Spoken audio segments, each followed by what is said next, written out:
Good day, radio listeners. Welcome to this edition of the Pure Sex Radio broadcast. We're glad to have you with us. My name is Jonathan, and we have a special guest actually in the office with us today. We have Mandy Majors with Next Talk. So, Mandy, thanks for being with us. Thank you for having me. Yeah, so it's kind of fun. So many times we do these interviews, and they're often remote, and so then it often feels like, we kind of have to. We've got a dual video or sometimes when you're hearing that on the audio version, you're hearing kind of that scratchy phone voice. And so it's always fun to have somebody that's actually local come in and do the program with us. It's good to be here. Yeah. Now, we don't like the fact that it's, 100 degrees outside, but I was just actually thanking God that we have air conditioning, so that's always nice. But it is very hot. Yeah. I am super excited about having you on. I want to just jump right in because I want our listeners to get to know you and especially get to know what you're doing with your organization. But why don't we dive in? Because this is, by the way, this broadcast is really probably going to be so beneficial for parents. And so if you're a parent, mom or dad, and quite honestly, at this point, I don't care what age your kids are. If you're a parent, this can be helpful because even if your kids are grown, there might still be subjects you need to talk with them about, right? True, yes. So why don't you share with us a little bit of your story, let our listeners get to know you, and then we'll dive into how do we talk about things that we don't necessarily want to talk about? Yeah, well, I am married to Matt. We've been married for 19 years. We have 2 kids. They're currently 14 and almost 11. But 5 years ago, when my 14-year-old, she was 9 at the time, she was in 4th grade. She did not have a phone. She was sitting at the school lunch table, and someone told her about a pornographic act in detail, a video that they had watched at home. So that was kind of my light bulb moment that everything had changed about parenting. Because in my mind, I wasn't going to give her a phone. She was safe from all that online junk out there. And I was just completely wrong because devices are so readily available to all of our kids nowadays. They're at home watching them all the time. They're seeing lots of things at much earlier ages than we were. Mm-hmm. And so it creates this problem. I call it cyber parenting. You can call it in the digital world, whatever you want to call it. There's a new shift that's happening that we need to be aware of. Mm-hmm. Well, when you mentioned that about your daughter having somebody else with their phone and then being able to describe things and show things, it makes me think about how none of us get through childhood without somebody else's brokenness being dumped into our lives. Yeah. Now, obviously, as parents, we would like to not be the ones that are dumping that into our children's lives, right? Right. But like you said, that doesn't mean that we can protect from every single possible avenue in which that can be dumped into our kids' lives. So immediately, I already can imagine that we have listeners out there, parents that are hyperventilating because they're going, wait a second. I'm not giving my kid a phone either. And I thought, our home is safe. We know we don't have that stuff coming in our home and everything. And now you're telling me that maybe my kid isn't as safe as I thought they were. So talk some parents off the ledge here real quick as we continue to go. Well, I do want you to know that it has changed and none of our kids are safe. Whether they're in a public school, private school, or they're homeschooled, we get calls from parents all over the nation. The online world is everywhere and kids are being exposed. The good news is we have a solution for you. And I found that solution in Deuteronomy 6, 6, and 7. And it says, talk about these commands that I'm giving you. Talk with your kids. When you're at home, when you're on the go, when you're going to bed, and when you're getting up.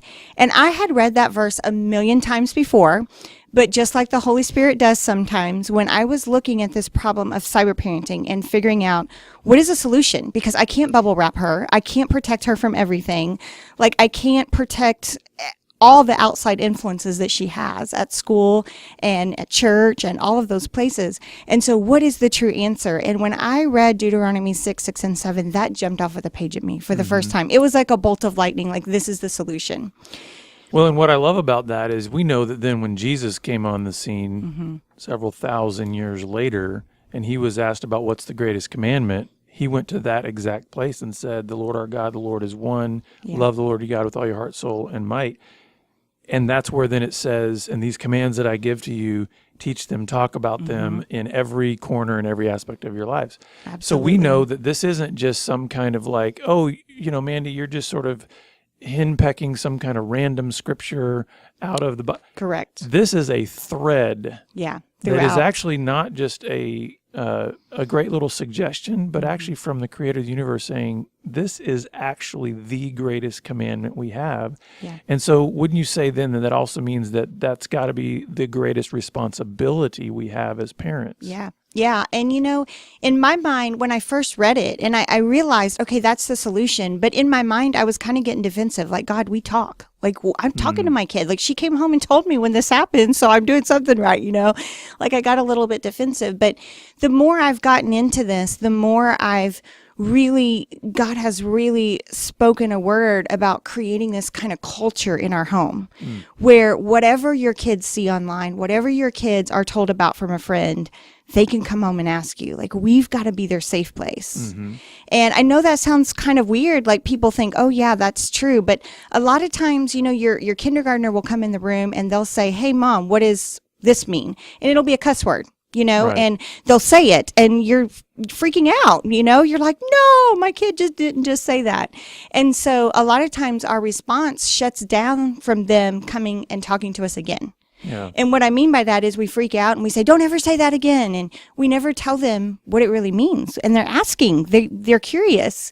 And so that is teaching our kids, I can't ask them. Yeah. But we don't realize we're doing it. It's one of those things, like it's our gut reaction and we don't realize we're actually shutting down conversation. And don't you think that some of that is because we have a grid as adults now that is much more complete Yeah. than what a child has. And so we have to be able to recognize when they're maybe doing something or saying something or asking questions, what would happen if we recognize they don't have a filled out grid like we do? Absolutely. And ours is still filling out too, but it's like we have much more to our grid that we Yes. can see life through. And so maybe some of that can just sort of help parents to have more of a pause response Yes. instead of a fear and reaction. I say pause and pray. That is Yeah. my little thing that I say to myself all the time. And, we have to remain calm. I call it crazy mom mode in my book. And oftentimes I went into crazy mom mode because I couldn't believe they were asking me or I couldn't believe they were saying it. And I wasn't realizing that was shutting down conversation in our family. Sorry. Yeah. Go ahead. Well, it makes me Sorry. think of a story. It makes me think of a story when one of my friends was telling me when he was a kid and he was walking home from school one day, and I don't remember, he might have been fourth or fifth grade or something like that. And he's around my age, so there wasn't all the stuff that there is available today. But what was interesting is this friend of his told him that the F word was a cuss word. And my friend said, no, it's not. And, they had this little argument, because my friend didn't have a clue what that word was.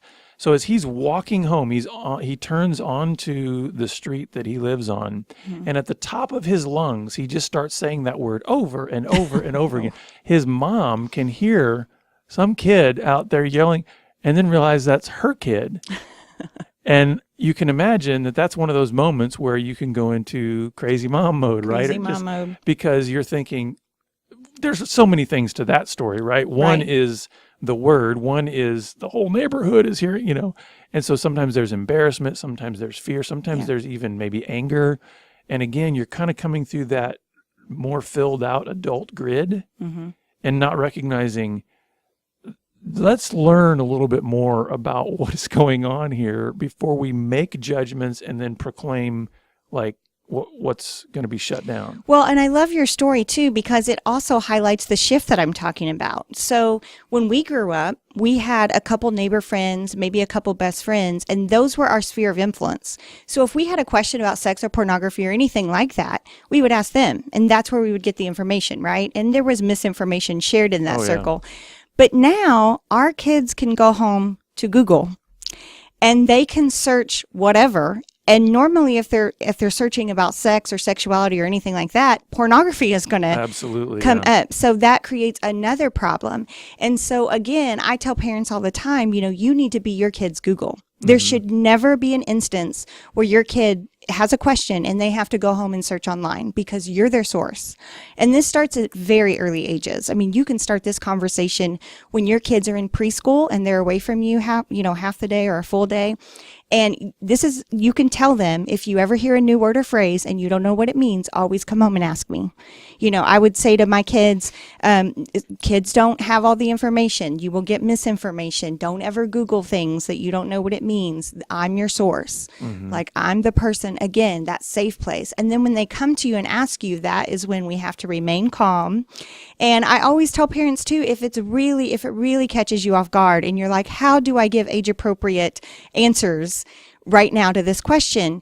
You can say to them, hey, can I have 24 hours? And I will come back to you with your answer, but I want to give you the right information on what your little brain can handle.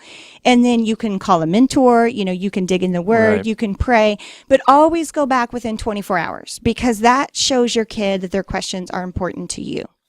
Yeah, so I think about kind of circling back to that passage in Deuteronomy 6.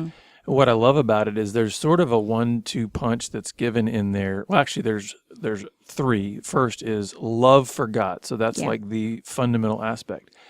But then it talks about teaching these rules of God to our children and then talking about them. Yes. So I think what that means is that parents, we have to continually be on a learning journey as well, because if we are called by God to teach our children the truth and teach them what is right, if our kids come to us and ask us a question and we don't know, we can't be so arrogant as to say, well, because I said so, or just all these kind of things. It's got to be, no, I need to actually know, not only because since this is an overarching command of God, it's not only for our children's sake, it's also for our sake.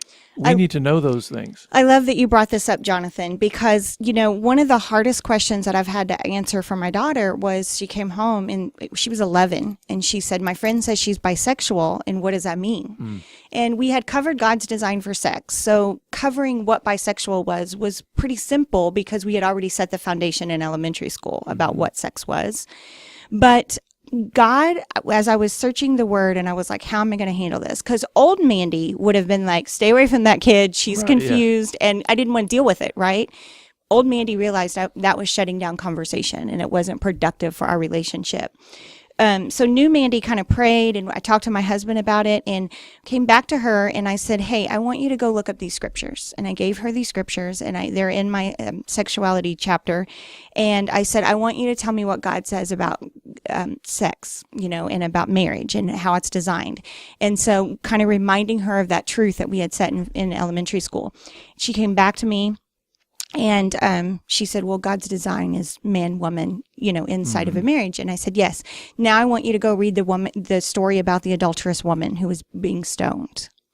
Because I love that story, because Jesus identified and said, go and sin no more, but he didn't let anyone else judge her, right? It was like, we got to deal with our own stuff. Right. And I'll deal with her and her sin.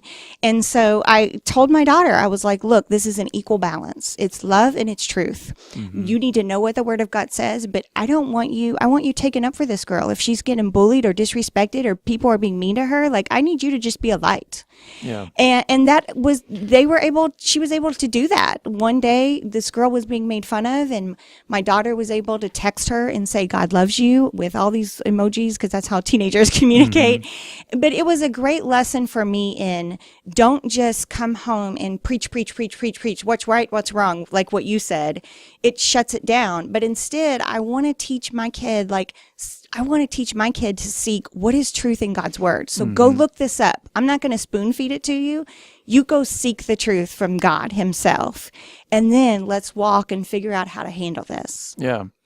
So we're going through a whole lot of stuff here. So let's get back to that aspect of this culture that you're trying to create in your home. What would you walk parents through to say, okay, listen, I've never thought about that, or maybe I've only taken a few steps, or I don't really know how to construct that kind of culture in my home. Can you walk parents through maybe what that can look like for them that are saying, I want to have open conversations in my home. I want to help protect my kids in a more fully orbed way rather than just saying, I haven't given them advice and cross my fingers, stick my head in the sand. Yeah. How would you help parents begin to kind of build that culture? Well, going back to fourth grade when I realized, okay, are we really talking? Do I really have this environment in my home where she's going to be comfortable telling me anything or asking me anything? And I'll tell you, one night I crawled in bed with her and I thought, I've got to work really hard. We've got middle school in a year and a half. I've got to get in there. We've got to be talking before she walks into that middle school. And I said to her, I crawled in bed with her and I said, can you tell me what I can do better as a mom? And what she said really hurt. It really hurt. She said, Mom, you're not a good listener. And in my mind, I was thinking, do you know how much I juggle? Like, I'm trying to manage this and this. Yeah. But I didn't. I shut up. But inside, I was defensive. And that conversation really helped me because I said to her, well, give me an example. And she said, well, we will be at the kitchen island and you'll be unloading the dishwasher and making dinner and doing all your stuff, multitasking, basically what moms do. Right, exactly. And I'll be telling you a story and you'll be nodding like you're hearing it, like you're, yeah, you're following along. But then you will ask me a question and I would have just told you the answer to that. Like if you would have been listening, you would have heard that. So she caught me like red-handed, right? But that was my moment with her. I said, well, I want to be a good listener. I want to hear everything that's important to you. And that kind of set us on a new journey. So I tell parents, sometimes we're the ones breaking down the communication and we don't realize it. It's not something we're setting out to do. So maybe have this conversation with your kid. Look, I want to be able to talk about anything. What am I doing wrong? And be prepared. Like, it may sting. Yeah. But we kind of got to look in the mirror first because we're the model. We set the tone in our home. We are the leaders of our home. And so we need to be really careful about making sure we're not the ones that are shutting everything down. Now, I hear what you're saying, and I think it's always important to have that invitational spirit towards our kids and doing our best to create a warm environment. Yeah. But here's something that I've seen happen time and time again in many Christian homes, well-meaning parents, is they will put out that olive branch over and over and over again, even communicating verbally and intentionally that they are always available for any question that their kids have. But then that's the end of it. And I don't know about you, but in my home growing up and in a lot of my friends' homes and even in a lot of people we know now that are Christians that they'll offer, the parents will offer that invitation is, I don't know how many kids regularly and consistently take their parents up on that offer, because in some ways then if you stop there, aren't you just putting the pressure on the kids to then know sort of what do I bring up and when?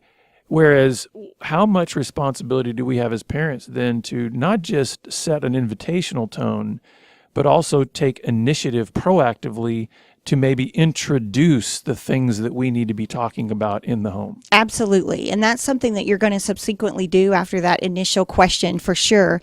But then also starting early, preventative conversations, like when they're in kindergarten and first grade, these are some great times. I mean, you don't think of, I'm parenting the cyber parenting years right now, but you are.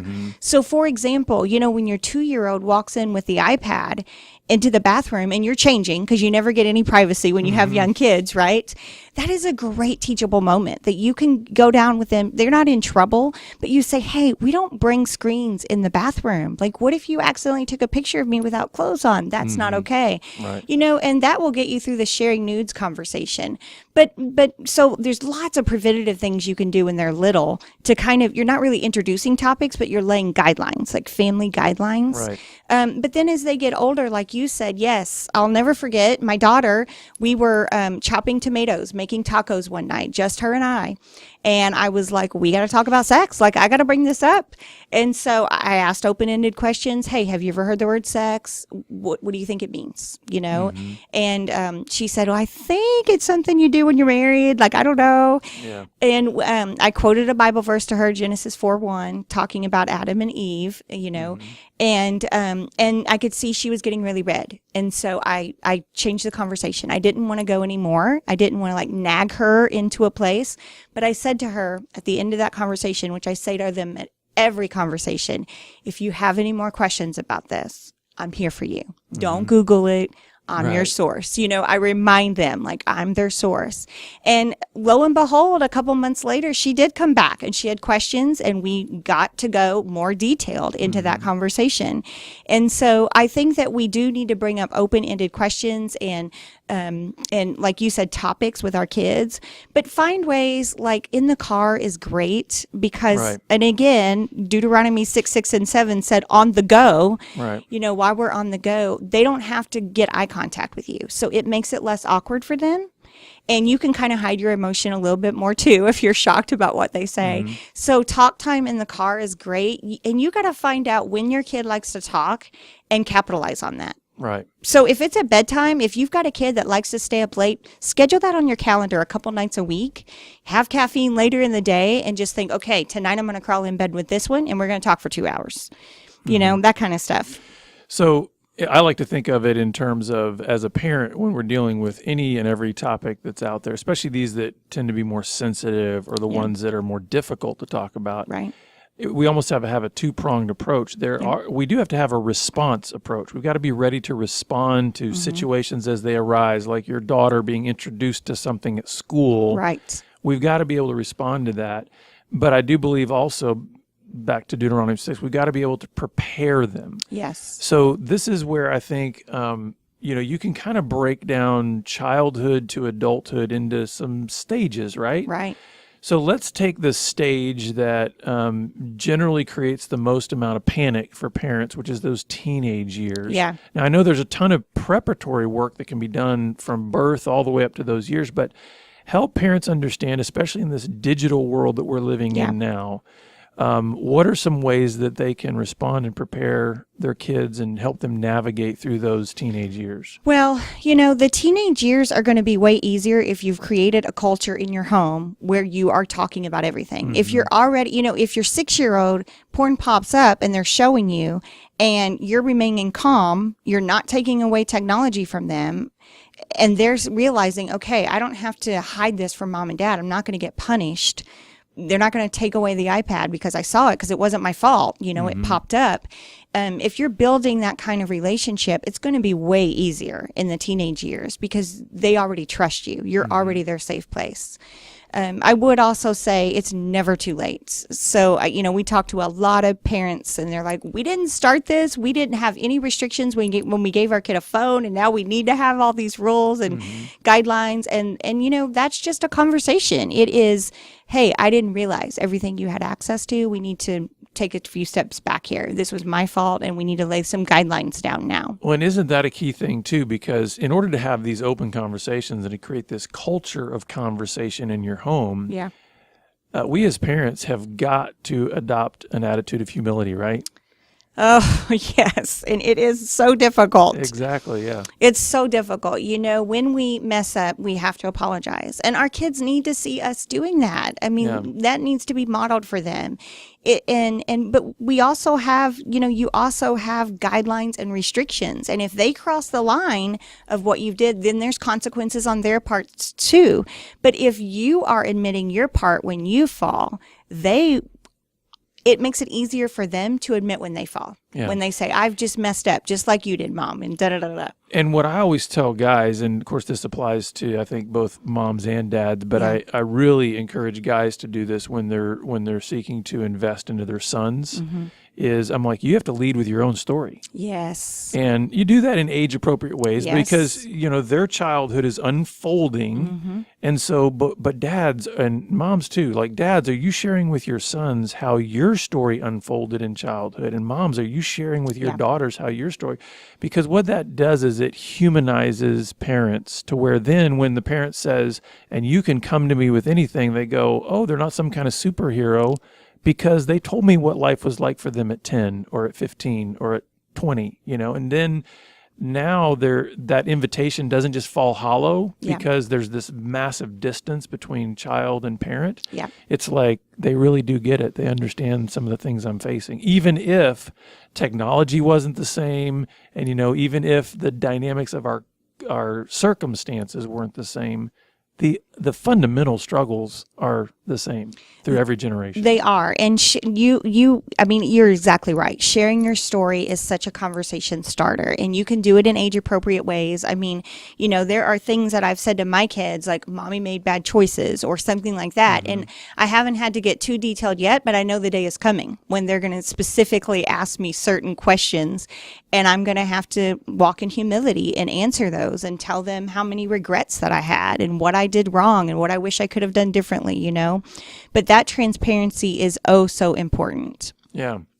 Well, we've only got a couple of minutes left. So what are just some closing thoughts you would give to those parents out there that maybe they're feeling like, okay, I may be overwhelmed, but I want to do this. What would be the first step you would encourage them to do? And then I want them to know also where they can get connections with your resources and your ministry. Well, I would first say you are not alone. We are seeing this happen in good families all across the nation where we are just missing it. And it's because the digital world is moving so fast and we can't keep up with it and we don't know what's happening. And so, a lot of people's solutions are know the details in and out of all that technology. And our solution is just a little bit different. Yes, we want you to be in their online world. Yes, we want you to have all their passwords and follow them on social media and all of that kind of stuff. But really the 100% first line of defense is this culture of communication. And so you need to be having some conversations. So maybe it's what can I do better as a mom or dad? Maybe it's, hey, I missed this. We didn't set up guidelines and restrictions for you. We should have. We need to talk about this. We need you telling us when you're seeing things online. I will tell you, if your kids, no matter what age, are in any type of devices and they're not reporting things to you, you're not talking. Right. You're not talking, because my kids were reporting 5 or 6 things a day to me about what they're seeing online. And what I'm hearing from you on that point is it's far more important to have conversations about digital and technology activity than it is to just try to put a monitoring device on their phones. Not saying that you don't do those things, but what I'm hearing you is it's the relational component that's far more important than the digital component. It's a both and. Yeah. Restrictions and settings, all of those things are important. They're tools in your tool belt, but it's really about the relationship. Yeah. So where can people get connected with you and your resources? So Next Talk is on Facebook, Instagram, and Twitter. We are at nexttalk.org. I also have a personal website. You can follow me on Twitter and Facebook at author Mandy Majors, and I have mandymajors.com. My book Talk is on Amazon. It's a paperback and a Kindle version. And part 3 of my book is my favorite part because it's a topics list. And so it's whenever you're struggling with something, you turn to that topics and you can see the conversations I've had with my own kids about that topic. Yeah, and so we actually have a copy of Mandy's book here. It's called Talk, A Practical Approach to Cyber Parenting and Open Communication. And what we are going to do, listeners and viewers, if you're a viewer, you can see the book there, is we're actually going to offer this as a free giveaway. We're going to do a giveaway, so we're going to do a drawing for this. So if you will actually message us at Twitter, which is our Twitter handle is @PureSexRadio, or if you will send an email to mypoint@puresexradio.com and just say, I want Mandy's book, I want the Talk book, then we will put you in a drawing.